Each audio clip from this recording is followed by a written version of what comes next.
యేసుక్రీస్తు పరిశుద్ధ నామములో ఉదయకాలపు వందనాలు శుభాలను తెలియజేస్తున్నాం. సమయం 5 గంటలు దాటింది.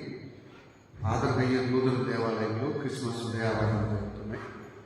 అందరినీ ప్రేమతో ఆహ్వానిస్తున్నాం. మరి ఎంతోమంది ఉదయాన్ని దేవుని మందిరానికి వస్తున్నారు. మీరు కూడా ఉదయారాధనలో పాలుభాగస్తులు కావాలని మీకు ప్రేమతో మనం చేస్తున్నాం.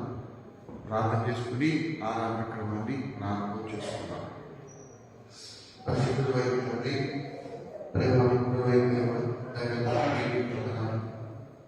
గడిచిన దానికంతా మరి క్యారెట్స్ కావచ్చు, మాకు క్షేమకరమైన నిర్ణయించి సూర్యోదయం చూడలేదు తిరుపతిలో నిలబెడుతున్నాను. ఈ మూడు ఆరోగ్యం కేవలం ఇచ్చిన ఈ దేవుడిని ఆరాధించడానికి వచ్చే బిడ్డలు నీ ఆత్మీయ కారణం వచ్చి దైవగారు చదువుని సోదరి నలసి గారికి కావాల్సిన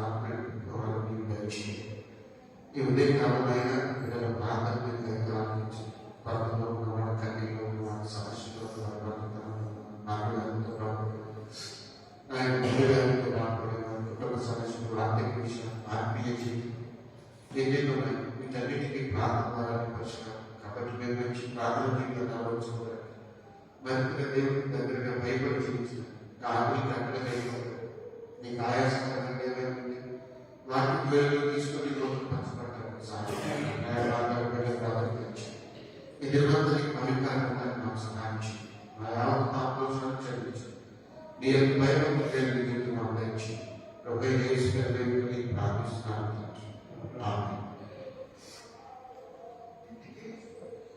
క్రైస్తవ కీర్తనలో నుండి 126వ కీర్తన రివెల్ ఫామ్లో 41వ కీర్తన ఓ సంపత్తులారా అనే కీర్తన అందరం కలిసి పాడు.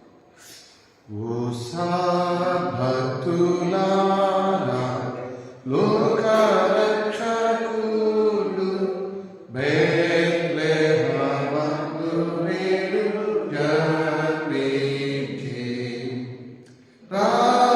రాజాధిరాజు ప్రభువైన యేసు నమస్కరింపరాండి నమస్కరింపరాండి నమస్కరింపరాండి యుత్సాహముతో సర్వేశ్వరుడు నరరూపమెత్తి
దావీదు సంకీర్తన మొదటి 20 వచనాలు ఉత్తర ప్రత్యుత్తర రీతిగా చదువుకున్నాం. 89వ దావీదు సంకీర్తన.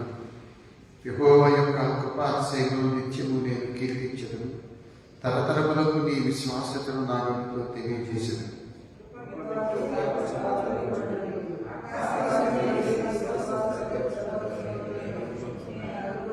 నేను ఏర్పరచుకున్న వారితో నిబంధన చేసి ఉన్నాను, నిత్యము నీ సంతానము స్థిరపరచదు.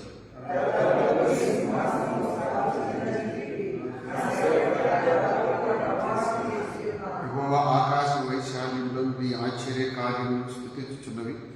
పరిశుద్ధ దూతల సమాజంలో నీ విశ్వాసతను బట్టి నీకు స్తుతులు కలుగుచున్నవి.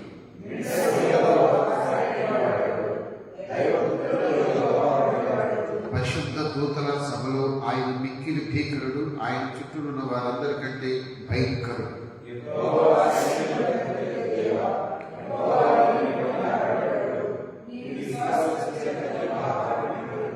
సముద్రపు పొంగ నడుచువాడు నీవే, దాని తరంగములు లేచినప్పుడు నీవు వాటిని అణిచివేయుచున్నావు.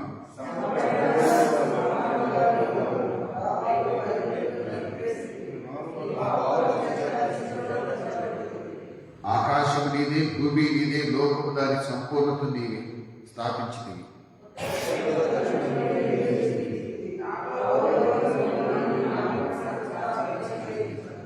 పరాక్రమం గల బాహువులు నీకు కలదు, నీ హస్తము బలమైన, నీ దక్షిణ హస్తము ఉన్నతమైనది.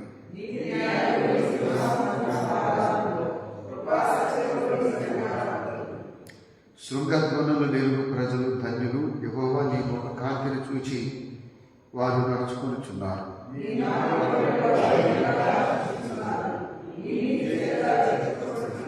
వారి బలమునకు అతిశయాస్పదము నీవే, నీ దయచేతనే మా కొమ్ము హెచ్చించబడుచున్నది.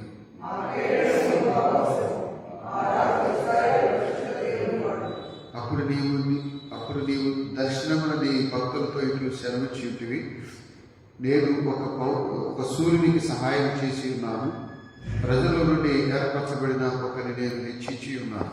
20 దావీదుకు నేను కట్టుబడి ఉన్నాను. నా పరిశుద్ధ తైలంతో అభిషేకించి ఉన్నాను. తండ్రికి కుమారునికి పరిశుద్ధాత్మకు ఆదియందు ఇప్పుడు ఎల్లప్పుడూ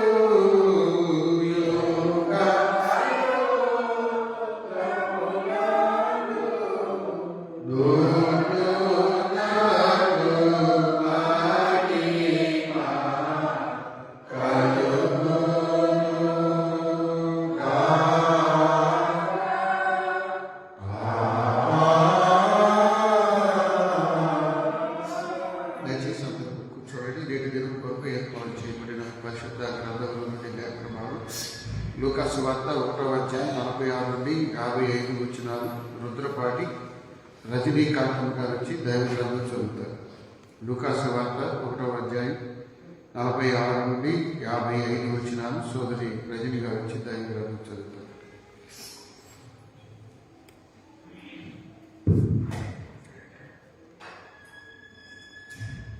లూకా సువార్త 46వ అధ్యాయం 1వ అధ్యాయం 46వ వచనం నుంచి 55వ వచనం. అప్పుడు మరియా ఇట్లనెను, నా ప్రాణము ప్రభువును గణపరచుచున్నది. ఆయన తన దాసురాలు దీనస్థితిని కటాక్షించెను. నా ఆత్మ నా రక్షకుడైన దేవుని యందు ఆనందించెను. సర్వశక్తిమంతుడు నాకు గొప్ప కార్యం చేసెను. కనుక ఇది మొదలుకొని అన్ని తరముల వారిలో నన్ను ధన్యురాలని అందరు. ఆయన నామము పరిశుద్ధము. ఆయనకు భయపడు వారి మీద ఆయన కనికరము తరతరములకుండును. ఆయన తన బాహువుతో పరాక్రమము చూపెను. వారి హృదయంలో ఆలోచన విషయమై గర్విష్ఠులను చెదరగొట్టెను. సింహాసనముల నుండి బలవంతులను పడద్రోసి దీనులను ఎక్కించెను. ఆకలి కొన్న వారిని మంచి పదార్థంతో సంతృప్తిపరిచి ధనవంతులను వడ్డీ చేతులతో పంపివేసెను. అబ్రహామునకును అతని సంతానమునకును యుగాంతం వరకు తన కనికరము చూపి జ్ఞాపకం చేసుకొందునని మన పితరులతో సెలవిచ్చినట్టు ఆయన తన సేవకుడైన ఇశ్రాయేలునకు సహాయం చేసింది. రజని గారికి వందనాలు. ఈరోజు మనకి దైవవర్తమానం అందించేవాడు సహోదరి కట్టా మలేశ్వరి గారు. వారిని వాక్య పరిచర్యకు ఆహ్వానిస్తూ ఉన్నాం. వారు వాక్యం అందించక ముందు ఆంధ్ర క్రైస్తవ కీర్తనలో 122వ కీర్తన, రివైల్ ఫామ్లో 45వ కీర్తన, లాలి లాలమ్మ లాలి అనే కీర్తన అనంతరం మలేశ్వరి గారు మనకి దేవుని వాక్యం అందిస్తారు. లాలి లాలి లాలి లాలమ్మ లాలి లాలి అని పాడవే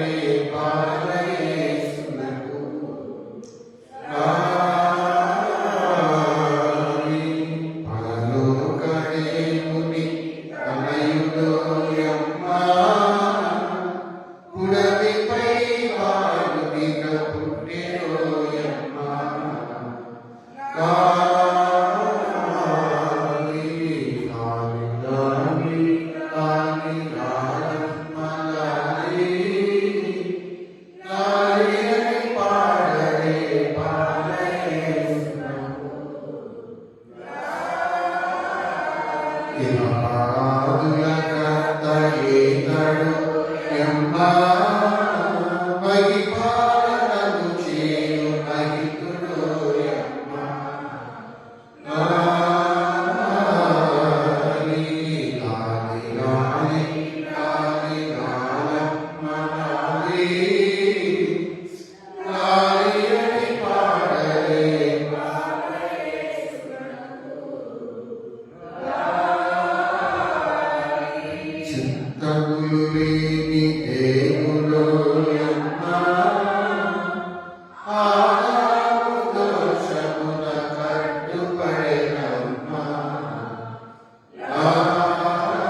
మైక్ ఒకసారి చూసుకో.